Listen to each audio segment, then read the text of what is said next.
बिस्मिल्लाहिर्रहमानिर्रहीम, अस्सलाम वालेकुम। दिसंबर 2020 भी गुजर गया, जिसके बारे में मरीम सफदर साहब ने कहा था कि दिसंबर के अख्ताम से कबल, इस साल के अख्ताम से कबल ही हुकूमत चली जाएगी, ये हुकूमत जनवरी नहीं देखेगी। और इसी तरह के दावे नवंबर और दिसंबर 2019 में मौलाना फजल रहमान ने भी किए थे, जब वो आज़ादी मार्च लेकर आए थे। उस वक्त जब वो वापस गए थे नवंबर में, तो उन्होंने कहा था कि दिसंबर में नहीं, जनवरी में हुकूमत चली जाएगी। फिर कहा गया मार्च में चली जाएगी, और फिर करते कराते फिर PDM बन गई और एक नई मुहिम का आगाज़ हो गया। अब दोबारा जो दावे किए गए थे दिसंबर के, वो तो चला गया। फिर कुछ ने जनवरी का कहा था, जनवरी शुरू हो चुका है, देख लेते हैं जनवरी में क्या होता है। लेकिन कल रात जो मुलाकात हुई मौलाना फजल रहमान की मोहम्मद अली दुरानी साहब के साथ, उस हवाले से अब बड़ी दिलचस्प सूरत हाल सामने आ रही है। मौलाना फजल रहमान के ऊपर एक तो सवालात उठना शुरू हो गए। कमरुज़्ज़मान कायरा साहब ने भी कहा है कि ये मुलाकातें नहीं होनी चाहिए, क्योंकि इन मुलाकातों की वजह से अबहम पैदा होता है, शकूक व शुबात पैदा होते हैं, मीडिया को मौका मिलता है बात करने का। और साथ ही जैसे मैंने आपको बताया कि ये मुलाकात खुफिया थी, लेकिन जब ये ख़बर जो यार मोहम्मद रिपोर्टर हैं उन्होंने ब्रेक की, उसके बाद फिर इन्होंने ख़ुद भी मीडिया को बताना शुरू कर दिया और बाकी मीडिया भी पहुंच गया। तो इस तरह से ये जो खुफिया मुलाकात थी, इसका जो है वो असल मामला सामने आया। वरना ये मुलाकात खुफिया थी, किसी को पता नहीं था, बल्कि मौलाना फजल रहमान के करीबी लोगों को भी इस बात का नहीं पता था। उसके बाद फिर लोग पहुँचने शुरू हुए, मौलाना फजल रहमान की जमात, अपनी जमात के लोग। अब जब उनसे पूछा जा रहा है कि जी आप बताएं, आप तो कहते थे कि हम फ़ौज से बात नहीं करेंगे, अब आप जिनको खुद फ़ौज के नुमाइंदा कहते हैं मोहम्मद अली दुरानी साहब को, आप मौलाना फजल रहमान उनसे मिल रहे हैं, तो अब आपका इस पर क्या मौक़िफ़? तो अब जमीयत उलमा इस्लाम की जानिब से जो उनके सोर्सेज हैं, वो जो बात बता रहे हैं वो इंतहाई दिलचस्प है, बड़ी मासूमाना है। जैसे वसीम बादामी साहब के आप सुनते हैं मासूमाना सवालात, इसी तरह मौलाना साहब ने मासूमाना ख्वाहिश का इजहार किया है, और उनकी ख्वाहिश ये है कि बात तो फ़ौज से ही करेंगे। और हालांकि पहले जनरल बाजवा साहब पर, DGI जनरल फैज़ हमीद साहब पर ही हमले कर चुके हैं। अब ये कह रहे हैं कि जी हम फ़ौज से बात करेंगे, लेकिन तमाम कोर कमांडर्स जिस मुलाकात में मौजूद होंगे, उस टीम के साथ हम मुज़ाकरात करेंगे जिसमें तमाम कोर कमांडर्स मौजूद होंगे। अब मालूम नहीं है कि ये शर्त उन्होंने मोहम्मद अली दुरानी साहब के सामने भी रखी है, या अब फेस सेविंग के लिए, अपने आप को जो है वो शर्मिंदगी से बचाने के लिए ये बात अब वो मीडिया को कर रहे हैं, अपने करीबी लोगों को कर रहे हैं कि हमने तो ये शर्त रखी है कि अब जनरल बाजवा और जनरल फैज़ हमीद से नहीं, तमाम कोर कमांडर्स के सामने जो है वो बात होगी, मुलाकात होगी। एक तरफ ये सिविल सुप्रीमेसी चाहते हैं, दूसरी तरफ कहते हैं फ़ौज हमसे बात करे, कोर कमांडर्स हमसे बात करें। या पाकिस्तान की तारीख में ऐसा नहीं हुआ कि कोर कमांडर्स की मौजूदगी में इस तरह से कोई पॉलिटिकल बात हुई हो, कोई ऐसा डायलॉग हुआ। तो मौलाना साहब वो जैसे है ना कि वो जो कहते हैं कि लाडला जो है वो खेलने को चांद मांगे, तो उसी तरह की एक शर्त है जो कि पूरी नहीं हो सकती किसी भी तौर पर, कि कोर कमांडर्स की मौजूदगी मुलाकात हो।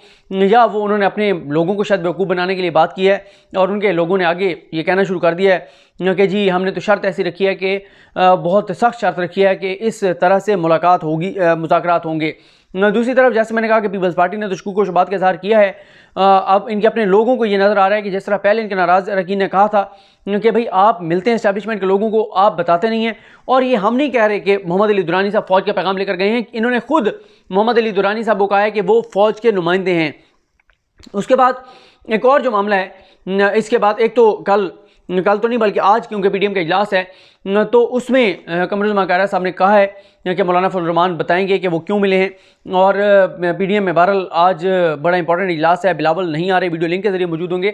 और अभी तक तो यही है कि बिलावल जो है वो वीडियो लिंक के ज़रिए शरीक होंगे, जरदारी साहब भी शरीक होंगे, नवाज शरीफ भी शरीक होंगे। तो कल ये काफ़ी इम्कान है कि कोई ना कोई जमात, कोई ना कोई PDM का रुकन जो है मौलाना फजल रहमान से वजाहत मांगेगा, और नून लीग से भी पूछा जाएगा कि भाई आप बताएं क्यों जो है वो शहबाज शरीफ मोहम्मद अली दुरानी से मिले हैं। कायरा साहब ने बात कही है कि अगर शहबाज शरीफ ना मिलना चाहते तो कभी भी मोहम्मद अली दुरानी नहीं मिल सकते थे, इसी तरह मौलाना फजल रहमान ना मिलना चाहते तो कभी भी मोहम्मद अली दुरानी जो है वो नहीं मिल सकते थे।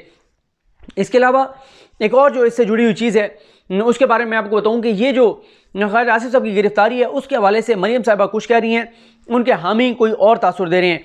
मरीम साहिबा ने कहा कि ख्वाजा आसिफ को कहीं बुलाया गया था और कहा गया था कि नून लीग छोड़ दो, नून लीग से बेवफाई करो, लेकिन उन्होंने क्योंकि नून लीग से बेवफाई नहीं की, नवाज शरीफ से बेवफाई नहीं की, तो इसलिए उनको गिरफ्तार किया गया है। और मरीम साहिबा ने जो तासुर दिया वो ये था कि इस्टेब्लिशमेंट ने, फ़ौज ने ख्वाजा आसिफ को गिरफ्तार करवाया है। जब ख्वाजा आसिफ से पूछा गया तो उन्होंने कहा जी मुझे तो इमरान खान ने गिरफ्तार करवाया है, उन्होंने जनरल बाजवा साहब का नाम लिया, ना DGI ISI का नाम लिया। अब तीसरा एक जो है वो मौक़िफ़ सामने आया है, वो बड़ा दिलचस्प है।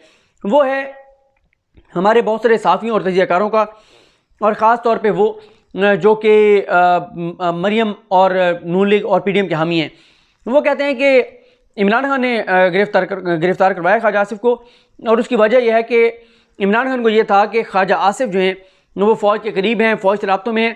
तो इमरान खान चाहते हैं कि हर वो शख्स जिसका फ़ौज से रब्ता हो सकता है PDM में, उसको गिरफ़्तार कर लिया जाए। अगर इनका ये बयानिया मान लिया जाए, अगर इनका ये मौक़िफ़ मान लिया जाए कि इमरान खान ने ख्वाजा आसिफ को इसलिए गिरफ़्तार करवाया है कि वो फ़ौज के साथ राब्ते में थे और इमरान खान ने अपना as a prime minister influence इस्तेमाल करते हुए इनको गिरफ़्तार करवा दिया है, फिर तो आप खुद मान रहे हैं कि फिर सिविल सुप्रीमेसी है, फिर तो आप मान रहे हैं कि फ़ौज की मुदाखलत नहीं है। अगर फ़ौज की मुदाखलत थी या होती तो फिर फ़ौज कैसे अपने किसी बंदे को गिरफ़्तार होने देती, जिस तरह आप अब ये कह रहे हैं कि इमरान खान ने गिरफ़्तार करवाया है क्योंकि इमरान खान को गुस्सा ये था कि ये फ़ौज के साथ राब्ते में रहते हैं, फ़ौज से मुलाकातें करते हैं, फ़ौज से बातचीत करते हैं। तो अगर ये बात मान ली जाए तो फिर यही तो सिविल सुप्रीमेसी है कि फिर इमरान खान खुद फैसले कर रहे हैं, और इमरान खान इतना ताकतवर है कि फ़ौज के साथ राब्ते में रहने वाले ख्वाजा आसिफ को इमरान खान ने गिरफ़्तार करवा दिया है, और फ़ौज ने मुदाखलत या तो बिल्कुल की नहीं है कि ठीक है वो गिरफ़्तार करवा रहे हैं, या वो कर नहीं सकी। तो दोनों सूरतों में फिर आपका अपना बयानिया जो है वो कमज़ोर होता है। दूसरा, इनको ये चाहिए, मरियम साहिबा को, इनके हामी एंकर्स को, साफ़ियों को, कि एक बार बैठ के तय कर लिया करें कि कौन सा बयानिया अपनाना है। कोई कुछ कह रहा होता है, कोई कुछ कर रहा होता है, और अभी भी देख लें कि ज़िमनी इंतखाबात के मामले पर खुद ये फैसला कर चुके थे कि हमने ज़िमनी इंतखाबात लड़ने हैं। हामिद मीर को उन्होंने यही कहा हुआ था कि हमने नहीं लड़ने। वो बेचारा सारे चैनलों पे कहता रहा है कि ये ज़िमनी इंतखाबात नहीं लड़ेंगे।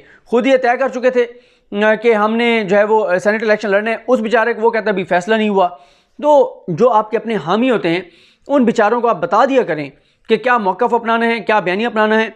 उनको आप कुछ और बताते हैं, करते आप कुछ और हैं। गंदे वो लोग होते हैं, जलील वो लोग होते हैं, जब वो TV चैनल पर आके झूठ बोलते हैं फिर उनको यूटर्न लेना पड़ता है, फिर हम उनके क्लिप चलाते हैं, तो फिर एतराज़ होता है कि आप जो है वो सीनियर साफ़ियों के ख़िलाफ़ क्यों बात कर रहे हैं। तो अब ये भी है कि उस पर मैं एक और बात कर लूँ, मौलाना फजल रहमान साहब की जो मुलाकात हुई है दुरानी साहब से, कि एक तरफ तो कहा जाता था कि जी नहीं मिलना चाहिए था शहबाज शरीफ को। अब मौलाना जो PDM के सरबराह हैं वो किसकी इजाज़त से मिले हैं?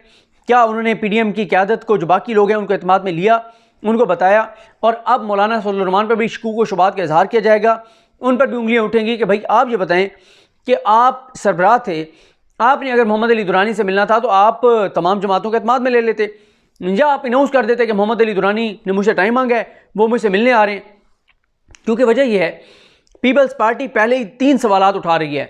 पहले ये सवाल उठा रही है कि शहबाज शरीफ मोहम्मद अली दुरानी से क्यों मिले हैं। मोहम्मद अली दुरानी अगर शहबाज शरीफ से मिलने गए हैं तो नून लीग का इसको क्यों नहीं पता था, या नून लीग को पता था तो हमें क्यों नहीं बताया। दूसरी बात, पीपल्स पार्टी ये कह रही है कि शाहिद खान अब्बासी को इस टाइम जब एक इतना आमने सामने हुकूमत और अपोजिशन, शाहिद खान अब्बासी का नाम ECL से हुकूमत ने क्यों निकाला है, तो इस पर बहुत शुकूक शुबहात का इजहार कर रही है पीपल्स पार्टी। तो देखते हैं आज के दिन में क्या चीज़ सामने आती है। आर या पार के दहाने पर है PDM। आज PDM कहीं आर या पार हो जाएगा।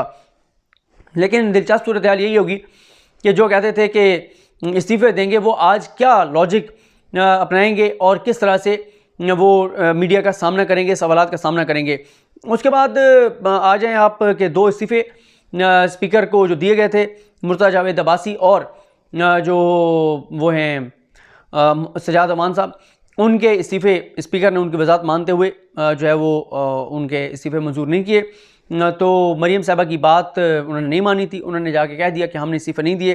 बहरहाल ये भी चांसेस थे और ये भी एक हुकूमत के अंदर था कि इस्तीफ़े में मंजूर कर लेने चाहिए और इनको कहें जाएँ आप अदालतों के रजू करें। लेकिन ये बहरहाल इमरान खान साहब का ही फैसला होगा मुशावरत के बाद असद कैसर साहब के साथ कि इनके इस्तीफ़े चलें, आप मंजूर ना करें। और शायद हुकूमत भी अब चाह रही है कि अपोजिशन अगर खुद ही जो है वो बिल्कुल एक्सपोज होकर और झाग की तरह बैठना चाहती है, साइडलाइन होना चाहती है, तो हुकूमत को क्या ज़रूरत है इस तरह का काम करके और इनको जो है वो खाम में मज़ीद मौका फ़राहम करने का कि ये अदालतों में जाएँ और फिर कवरेज हो और फिर ख़बरें चलें। लेकिन ये ज़रूर है कि मुफ्ती किफ़ायतुल्लाह साहब के ख़िलाफ़ कार्रवाई के हवाले से डेवलपमेंट है, उस पर नेक्स्ट वीडियो में बात करेंगे। मुझे अपनी दुआ में याद रखें। अलग हम सब का अमीन नासरो। अल्लाह हाफ़िज़।